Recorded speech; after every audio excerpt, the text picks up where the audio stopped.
հանձնաժողովի հարգարժան նախագահ, հարգելի հանձնաժողովի անդամներ, հարգելի ներկաներ, օրակարգային երկրորդ հարցով ձեր քննարկմանն է ներկայացված ոստիկանությունում ծառայության մասին օրենքում լրացումներ եւ փոփոխություններ կատարելու մասին օրենքի եւ հարակից օրենքների նախագծերի փաթեթը։ Ես պիտի նշեմ, որ գաղափարապես փաթեթը վերաբերում է ոստիկանության ոլորտի բարեփոխումների հերթական միջոցառման իրականացմանը։ Ունենք ոստիկանության ոլորտի բարեփոխումների ռազմավարություն, որը հաստատված է կառավարության որոշմամբ, եւ դրանում նախատեսված է, որ մենք պիտի ներդնենք ոստիկանության ծառայողների կատարողականի գնահատման նոր համակարգ։ Ընդ որում կարևոր եմ համարում հաստատելու այն հանգամանքը, որ մենք նաեւ ինստիտուցիոնալ կապ ենք երաշխավորելու ատեստավորման համակարգի միջև եւ կատարողականի գնահատման այս նոր համակարգի միջև։ Ըստ այդմ նախագծերով առաջարկում են մասնավորապես հետևյալ առանցքային լուծումները։ Առաջինը սահմանել ոստիկանության ծառայողի կատարողականը, որը պիտի գնահատվի յուրաքանչյուր տարի, ընդհանուր գնահատական ձևավորելով, որը կկազմվի ծառայողին վերապահված գործառույթների իրականացման արդյունավետության գնահատականից եւ նաեւ կստուգվի ֆիզիկական եւ կրակային պատրաստականության աստիճանը գնահատելու համար ստուգարկների արդյունքները եւս։ Ես նշեմ, որ երբ որ մենք դիտարկել ենք նաեւ միջազգային փորձը, շատ կարեւոր է ընդգծել այն հանգամանքը, որ ոչ թե պարզապես կարևոր է ոստիկանության ծառայողի ակտիվությունը, այլ գործունեության արդյունավետությունը։ Սա է այն նպատակը, որի ուժով որ մենք ցանկանում ենք գնահատել կատարողականի գնահատման ցուցանիշներ ունենալ, որով որ կկարողանանք գնահատել ծառայողի եւ նաեւ ընդհանուր ինստիտուտի գործունեությունը եւ ըստ այդմ հասկանալ, թե լավարկման ինչպիսի պրոցեսներ կարող ենք ձեռնարկել։ Երկրորդ կտորը, որը ես արդեն շեշտադրեցի, դա կապն է, ինստիտուցիոնալ կապ երաշխավորել է կատարողականի գնահատման համակարգի եւ ատեստավորման համակարգի միջև։ Ինչու ենք ուզում կապ ձևավորել, որովհետեւ երբ որ մենք 3 տարին մեկ անգամ իրականացնում ենք ատեստավորման process-ը, ունենք այնպիսի ծառայողներ, որոնք որ սպասում են 3-րդ տարվա ավարտին, որպեսզի կարողանան պատրաստվել կարճ ժամանակահատված եւ մասը կազմեն ատեստավորման բաղադրիչի եւ ունենք նաեւ այնպիսի ծառայողներ, որոնք 3 տարի կարող են շատ լավ արդյունքներ գրանցել, բայց հենց բուն ատեստավորման շրջանակներում, երբ որ մենք ունենք ստուգարկներ, չտան այնպիսի, այսպես ասեմ, ցանկալի քննություններ, որոնք որ համապատասխան կլինեն իրենց 3 տարվա ընդհանուր կատարողականին եւ սա թույլ կտա ըստ էության բալանսավորված մոտեցում ունենալ, ապահովելով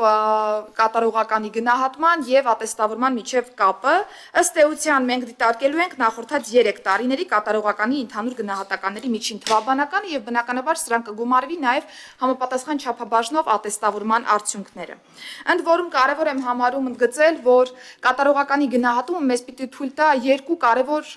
որոշումների դաշտ բացել։ Առաջին, եթե արդյունքները դրական են, դրական ցուցանիշ ստացած անձինք ծառայողները պիտի վստահ լինեն, որ կարող են ենթարկվել խրախուսանքի եւ կարող են առաջխաղացման հնարավորության դեպքում հենց իրենք ունենան նախապատվության իրավունք առաջխաղացման։ Սա օրենսդրորեն հստակ ամրագրում ենք, որպեսզի ծառայողը վստահ լինի, որ պատշաճ գնահատված կատարողականի արդյունքներով կարող է հավակնել կամ խրախուսանքի կամ առաջխաղացման։ Եվ երկրորդը, եթե բացասական արդյունքներ ունենանք, պիտի նաեւ ծառայողը այս դեպքում եւս հավաստիանա, որ բացասական արդյունքների պայմաններում նա որևէ ձևով առաջխաղացման ենթարկվել չի կարող, այսինքն սահմանափակման որոշակի դրույթներ ունենք այս տեսանկյունից։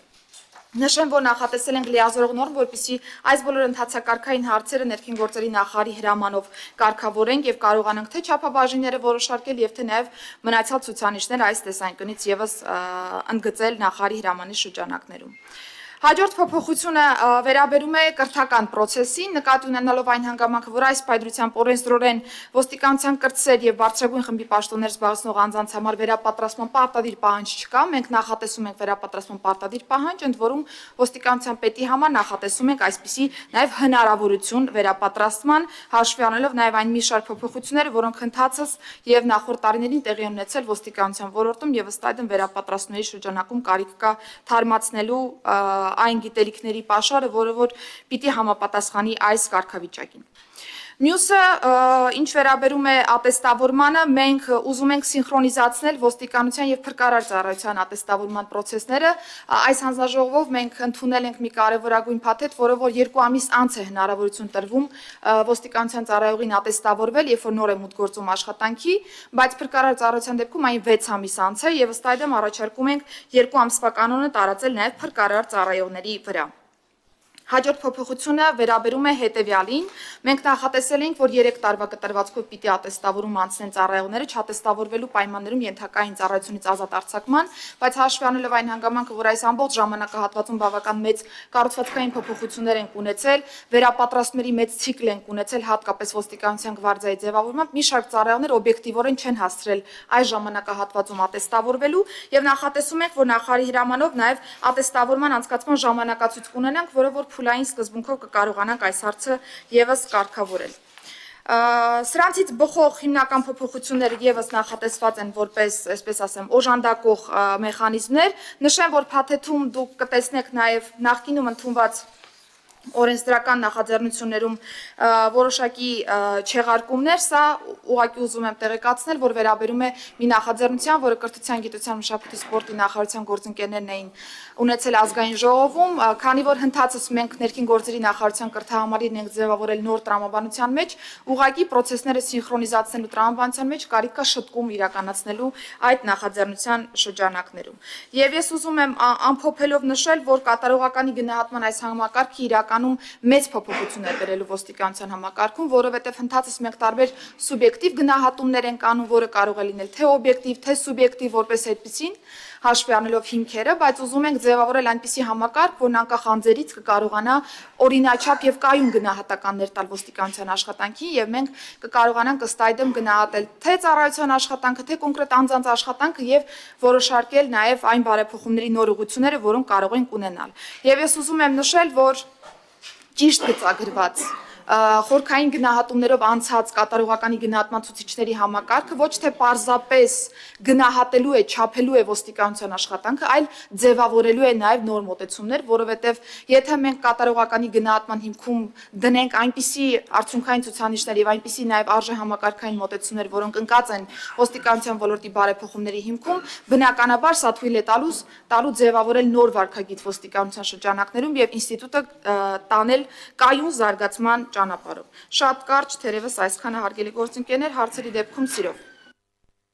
Դեպի նախարար, մենք ունեցել ենք աշխատանքային քննարկման փուլ այս հարցերով եւ ունենք կոնսենսուս այն առումով, որ այս փաթեթը հնարավորություն է տալի կադրային քաղաքականությանը տալ նոր բովանդակություն եւ առաջխաղացման արդեն հնարավորություն ըստ իրենց անցած ուղու։ Սա շատ կարևոր նախաձեռնություն է մեր բոլոր բարեփոխումների վերջնական մասում սա եթե տեղադրում ենք, մենք ապագայի համար ունենում ենք մրցակցային միջավայր ներքին գործերի նախարարությունում, որը նաև կադրային քաղաքականության հիմնասյունը պետք է լինի։ Այդ կապակցությամբ ես ասեմ, որ ժամանակին 90-ականներին մեզ չի հաջողվել ամբողջական իրավական փաթեթ ունենալ, մենք ունենք սովետական միությունից մնացած համակարգ, իսկ հիմա մենք մոտենում ենք այն հիմքին, որը որ կապահովի առաջընթաց։ Ես աշխատանքային փուլում էլ ասել եմ, շատ կարևոր նախաձեռնություն է եւ սրան պետքա մոտենանք հենց այդ կարևորությունից։ Հարցեր նախարարին։ Հայկ Սարգսյան, Արմեն Խաչատրյան, խնդրեմ։ Տիկին Սարգսյան, շնորհակալ եմ շատ կարևոր նախագծի եւ նախաձեռնության համար։ Ես նման առաջարկ նաև պաշտպանության նախարարությանն եմ արել, որ մենք աշխատակիցներին գնահատենք եւ ունենանք հստակ գնահատման մեխանիզմներ, ինչը հիմա դուք փորձում եք եւ առաջարկում եք ներդնել ներքին գործերի նախարարությունում։ Ինչու է սա կարևոր, ինչպես դուք նշեցիք, ես էլ շատ դեպքեր գիտեմ, որ օրինակ այն օպերա աշխատողները, ովքեր որ շատ բացահայտումներ ունեն, ստանում են ավելի ցածր, կներեք էլի այդտեղ որ խանգարում եք։ Այն աշխատակիցները, ովքեր շատ բացահայտումներ ունեն, բայց ինչ-ինչ պատճառներով չեն կարողանում ատեստավորում ստանալ են ավելի քիչ աշխատավարձ, քան իր հետ աշխատող մյուս օպերա, ով օրինակ 10 անգամ ավելի քիչ բացահայտում ունի, բայց ատեստավորումը ավելի վարժ հանձնել է։ Ստացվում է ստեղ գնահատման անհավասարություն եւ անարդարություն էս իմաստով, որ մարդը օրինակ ծանր հանցագործությունների բացահայտման, սպանություններ ունի բացահայտած, կամ թմրամիջոցների ապօրինի շարժանառության դեպքեր ունի բազմաթիվ բացահայտած, ստանում ավելի ցածր աշխատավարձ, քան մյուս իր ընկերը, ով որ այդքան էլ ջանք չի գործադրում բացահայտումների համար, բայց քննություններից առաջ լավ պատրաստվում ստանում է կրկնակի բարձր աշխատավարձ։ Շնորհակալ եմ ու կցանկանամ, որպեսզի կառավարության մյուս գործընկերների հետ նաև այս փորձը փոխանակվի, որպեսզի հստակ ներդրվի գնահատման համակարգ, որպեսզի եւ բացի ձեր նախարարությունից նաեւ փորձի կիրառումը տարածենք մյուս նախարարությունների վրա, ինչպես սա արել ենք օրինակ ատեստավորման փուլում, սկսել ենք մի նախարարությունից եւ տարածել մյուս նախարարությունների վրա, այսինքն հստակ չափանիշներ լինեն եւ եթե կարող եք մի քանի բառով ասել, ինչ տարբերություններ է տալու, օրինակ այն աշխատակիցով մի քանի անգամ ավելի շատ բացահայտում ունի, իր աշխատավարձը որքանով է տարբերվելու իր հետ աշխատող նույն հաստիքում գտնվող նույն ստաժ ունեցող մյուս աշխատակցից։ Շնորհակալություն պարոն Սարգսյան դրական գնահատականի համար։ Ես վստահ եմ, որ թե ներքին գործերի նախարարությունում, թե պաշտպանության նախարարությունում եւ այլ գերատեսչությունում իրականացվող փոփոխությունները մեկս մյուսի համար վարակիչ կարող են լինել եւ այդպես էլ կան իրականում եւ ես հուսով եմ, որ այս գնահատման համակարգի ձևավորումը կրկին թույլ կտա հասկանալու այլ որ գերատեսչությունում կարող ենք սա իրականացնել եւ հետեւողականորեն գնալ առաջ։ Ինչ վերաբերում է բուն կատարողականի գնահատմանը, այո, ճիշտ եք նշում, որ կարող ենք ունենալ այնպիսի ծառայողներ, որոնք որ պայմանականորեն 3 տարի կարող են չփայլել իրենց վարքագծով, այսինքն լուրջ հանցագործությունների բացահայտմանը որպես այդպիսին լուրջ ներդրում չունենալ, բայց ատեստավորման ստուգարկները հանձնել պատշաճ կերպով, որովհետև պատրաստվելու ժամանակ են ունեցել կամ այնպես են մենեջմենթ արել ժամանակը, որ կարողանան լավ պատրաստվել, բայց մեկ այլ ծառայողը, որ կարող է 3 տարի շատ լուրջ ներդրում ունենալ հանցագործությունների բացահայտման մեջ, բայց ինչ-ինչ պատճառներով կարող է վերջնական ստուգարկները լավ չհանձնել, եւ մենք ուզում ենք, որ մեր ծառայողները վստահ լինեն, որ իրենց նույնիսկ յուրաքանչյուր օրվա աշխատանքը էական նշանակություն է ունենալու վերջնարդյունքում իրենց սոցիալական երաշխիքի վրա աշխատավարձային քաղաքականության տեսքով եւ պայմանականորեն, եթե 3 տարվա միջին կատարողականը լինի բարձր, ապա այս պայծրությամբ շատ նախնական դրա 50%-ը կգումարվի ըստ էության ատեստավորման արդյունքների եւ սրանց հանրագումարը կորոշարկի աշխատավարձը եւ եթե տեսականորեն դիտարկենք այս փուլերը, եթե որևէ մեկը բարձր առաջադիմություն է ունեցել իր աշխատանքում, իսկ ատեստացիան միջին, օրինակ տրամաբանության մեջ է հանձնել, վստահաբար ավելի բարձր աշխատավարձ է ստանալու վերջն արդյունքում, քան այն ծառայողը, որը որ միայն հենված է լինելու ատեստավորման ստուգարկների վրա, թիվ չեմ ուզում հանրայնացնել, որովհետև գիտեք, որ մեր համակարգում խմբերը, մնացյալ հարցերը տարբեր շերտեր են բացում աշխատավարձային քաղաքականության, բայց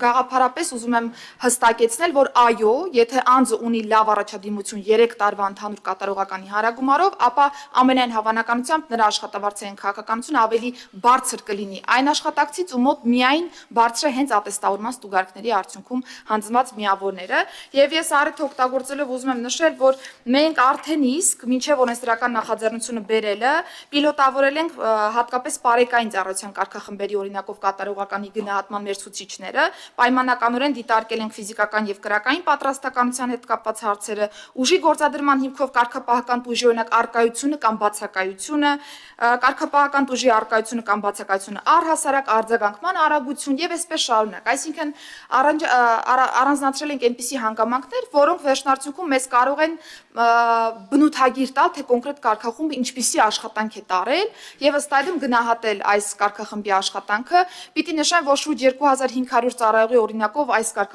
կատարողականի համակարգը փորձարկել ենք եւ ուրախությամբ եմ ուզում արձանագրել, որ համադրել ենք օրինակ այն կարգախմբերի արդյունքները, որոնք որ արդեն անցել են ատեստացիան եւ տեսել ենք, որ օրինաչափություն կա։ Այսինքն այս համակարգով ովքեր որ բարձր գնահատական են ստացել, նույնը եղել է նաեւ ատեստավորման արդյունքներով կամ օրինակ դիտարկել ենք իրենց ղեկավարների տված բնութագրերը, որոնք եւս շատ սինխրոն են եղել։ Առաջիկայում կավարտենք նաեւ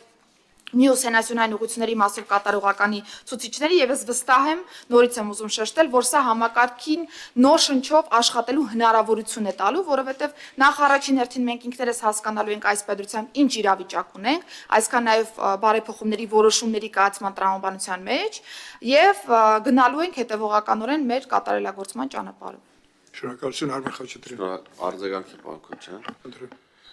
Շնորհակալ եմ Տիկին Սարգսյան։ Լուսա։ Դուք դիտարկվում եք։ Տիկին Սարգսյան, շնորհակալ եմ շատ։ Նաև առիթից օգտվելով կցանկանամ մեր մյուս հարցին անդրադառնալ, որը վերջերս քննարկել ենք կառավարության հետ հարց ու պատասխանի ժամանակ կապված հաշվառման քննական բաժինների հերթերի հետ։ Այդ ելույթից հետո ինձ մի շարք քաղաքացիներ են գրել եւ ասել են, որ ցանկանում են իրենք արտահերթ քննության համար վճարել եւ սեղմ ժամկետում հանձնել արտահերթ քննություն, բայց չեն կարողանում գրանցվել, որովհետեւ կայքում խնդիրներ կան։ Ու ես էլ եմ փորձել մի քանի ՀԿԲ-ներում, Երևանում եւ այլ տեղերում խնդիրներ է առաջանում։ կխնդրեմ սրա վրա ուշադրություն դարձնեք, որովհետև մենք դրա մասին հայտարարում ենք, որ 11000-ից ավել քաղաքացի օգտվել այս հնարավորությունից, չի սպասել 6 ամիս վճարելա եւ անմիջապես ստացել վարորդական վկայական, մեր մյուս քաղաքացիներն են ցանկանում օգտվել։ Եվ մյուս մտահոգությունը, մյուս քաղաքացիները ասում են հետեւյալը, ասում են ձեր այս համակարգի շնորհիվ ճիշտ է ավել գումար է գեներացվում, բայց մեր հերթերն են հետ ընկնում, այսինքն այն անձինք, ովքեր չեն վճարում, իրենց հերթերը հետ են ընկնում արտահերթների հաշվին,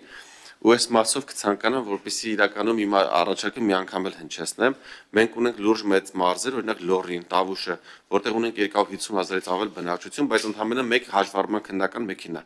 Սրա հետևանքով բնականորեն հերթ է առաջանում։ Այն գումարը, որը գեներացվել է արդեն մեր քաղաքացիներից, ես ցանկանում եմ վերադարձնենք մեր քաղաքացիներին, այսինքն մեքենայի տեսքով վերադարձնենք հաշվառման քննական բաժնում ոչ թե լինի 1, այլ 3-4 մեքենա, որպեսզի մենք մեր քաղաքացիները, ովքեր որ վճարում են սահմանված 3000 դրամը եւ ոչ ավելին, ասենք, տեսեք, այս ավել գումարի շնորհիվ մենք շատացեցինք մեքենաները, աշխատողների աշխատավարձ բարձրացրեցինք, հաստիկներ ավելացրեցինք, սրա հաշվին դուք ոչ թե կսպասեք 6 ամիս, այլ կսպասվեք օրինակ 1 շաբաթ կամ 2 շաբաթ առավելագույնը։ Այսինքն մենք փորձենք մաքսիմալ լավ ծառայություն մատուցենք մեր քաղաքացիներին։ Ինչու՞մն է ներքին գործերի նախարարության առանձնահատկությունը մյուս կառույցներից տարբերվում, որովհետև առաջնային օղակն է, երբ պետությունը, իշխանությունը շփվում է քաղաքացիների հետ, ու հաճախ երբ իրենք բախվում են հերթերի անհարմարությունների, դժգոհություն անմիջապես գալիս է գործող իշխանությանը, թե քաղաքական ուժին, թե վարչապետին, որովհետև մարդիկ շատ հաճախ պետության հետ չեն առնչվում։ Առնչվում են մենակ երբ բարեկային կանգնացնում, երբ անձնագիր պետք է թարմացնեն եւ վարորդական են ուզում անեն։ Եթե շինարարության բան զբաղվում է քաղաքապետարանի, դա այլ հարց է, բայց մեծամասամբ պետության իշխանության հետ այլ ոլորտներում չեն առնչվում։ Ու մենք ստեղ պետքա լավագույնս հանդես գանք, շփիտով, որակով սպասարկենք, ոնց որ օրինակ բանկերում, մասնավոր ընկերություններում ինչպես է քաղաքացին ներս է մտնում, բարև ձեզ համեցեք, սուրճ կցանկանաք, ձեր հերթեսա կմոտիկանա, այսինքն այդ բարի համբույր սպասարկում, եթե մասնավոր կառույցներում ստանում են մեր քաղաքացիները, նույնը ստանան նաև պետական ապարատի հետ ու պետության հետ առնչվել է, շնորհակալ եմ։ Տիկին նախարար, բնականաբար այսօրվա քննարկող հարցի շրջանակում չի պարոն Սարգսյանը իր նախկինում հնչեցրած բարեհամբույր ուրեմն այս մոտեցումները կարծում եմ մենք շարունակաբար կներդնենք, ենթադրում եմ, հա։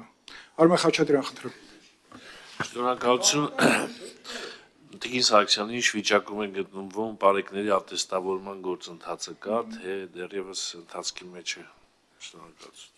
Շնորհակալություն, պարոն Խաչատրյան, վստահ եմ հիշում եք, որ մենք փուլային սկզբունքով էինք մեկնարկել, այսինքն առաջնահերթությունը տվել էինք մեր այն հենասյունային ուղղություններին, որտեղ որ աշխատավարձային քաղաքականությանը որևէ ձևով չէինք անդրադարձել, այսինքն փոփոխության չէր ենթարկվել, բայց ասեմ, որ արդեն բավական երկար ժամանակահատված է, ինչ բարեկները դիմում են ատեստացիայի եւ ունենք բարեկներ, որոնք գերազանց են հանձնել, լավ են հանձնել կամ բավարար են հանձնել, այսինքն այլևս որևէ փուլային տարանջատում չունենք, բոլորը կարող են դիմել, բնականաբար հաշվի առնելով ժամանակացույցային այն կանոնները, որոնք որ մենք տարվա կտրվածքով մեզ կարող ենք թույլ տալ։ Շնորհակալություն, պարոն Խաչատրյան, այլ հարցեր հարակից զեկուցման համար հանձնաժողովի նախագահի տակալ Արմեն Խաչատրյան, խնդրեմ։ Շնորհակալություն ներքին գործերի նախարարը բավականին մանրամասն ներկայացրեց նախագիծը, այս նախագծի միջոցով հնարավորություն է տրվում ոստիկանության ծառայողների աշխատանքի գնահատման նոր համակարգ մտցնել, ինստիտուցիոնալ համակարգ, որը իհարկե դրական նախաձեռնություն է եւ խնդրում կողմ քվեարկել նախագծին։ Շնորհակալություն։ Շնորհակալություն, պարոն Խաչատրյան, հարցեր հարակից զեկուցողին։ Հարցեր չկան, ելույթների համար հերթագրում, ելույթներ չկան։ Հարգելի գործընկերներ, եզրափակիչ, խնդրեմ։ Պարոն Խաչատրյան, դուք չունեք եզրափակիչ կարիք։ Տիկին Շնորհակալություն, նախարար, խնդրեմ։ հարգելի գործընկերներ, եթե ես կարող եմ հիմիկվանից ասել, որ հարցազրույց չեմ տալու, որովհետև անվտանգության խորհրդի նիստի եմ շտապում։ Երկու ընդհանրապես բան է ուզում առաջարկել պարոն Քոչարյան եւ խնդրում եմ դրա հաշվառման քվեարկել։ Առաջինը կատարողականի գնահատման եւ դրա հետ շահկապված կարգավորումներն առաջարկում եմ ուժի մեջ դնել 27 թվականի հունվարի 1-ից, որպեսզի հասցնենք մանրամասը նաեւ հանձնաժողովի հետ քննարկել կատարողականի գնահատման ցուցանիշները եւ խնդրում եմ միջնորդությունը ազգային ժողովի խորհրդին 24 ժամյա ռեժիմով կազմակերպել առաջինից հետո երկրորդ ընթերցումը։ Այո, շնորհակալություն։